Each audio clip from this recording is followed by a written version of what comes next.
Inequality is the people's different background from where they come from. The unfairness of how the rich and poor are treated, and mostly, again, when it comes to gender, race, culture, religion, most of the things, The development which people live on affect the people. Even the differences of the landscape. There are some commodities that you cannot get in rural areas, like in some remote areas, whereby in urban areas you get all those things. Around the world, inequality splits people along invisible lines, and while it exists everywhere, here's how it generally looks in the global south. This is Alexandra, a low-income township situated in Johannesburg, South Africa. And this is Sandton, an affluent suburb in Johannesburg, South Africa.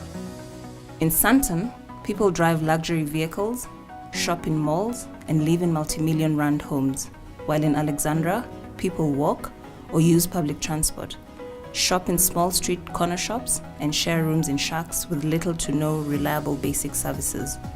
It's clear that these two places are worlds apart. Although they're not, Alexandra is located just 3 kilometers from Sandton. This is not a unique situation in these regions. Similar situations can be seen in countries across the global south.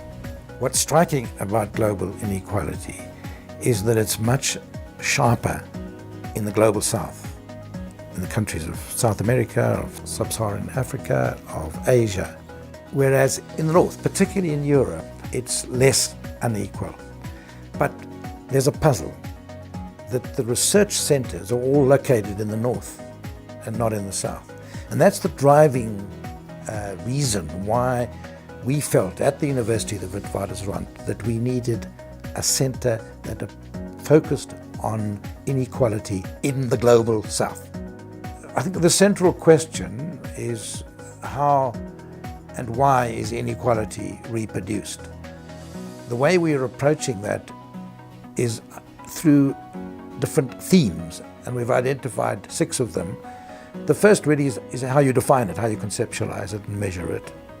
The second is on the structure of the economy, and thirdly, the nature of ownership, sharp concentration of ownership.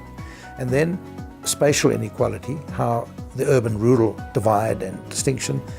And then, of course, there's work, the way in which work continues to be, and the labour market, unequal. And finally, the possibility and the question, really, of whether there's an alternative to the current structure of inequality in the global south. And what we're hoping, by approaching it in this holistic way, to be able to identify what are the driving forces, the socio-political, economic forces, in the reproduction of inequality, and what are the instruments we need to begin to reduce that inequality.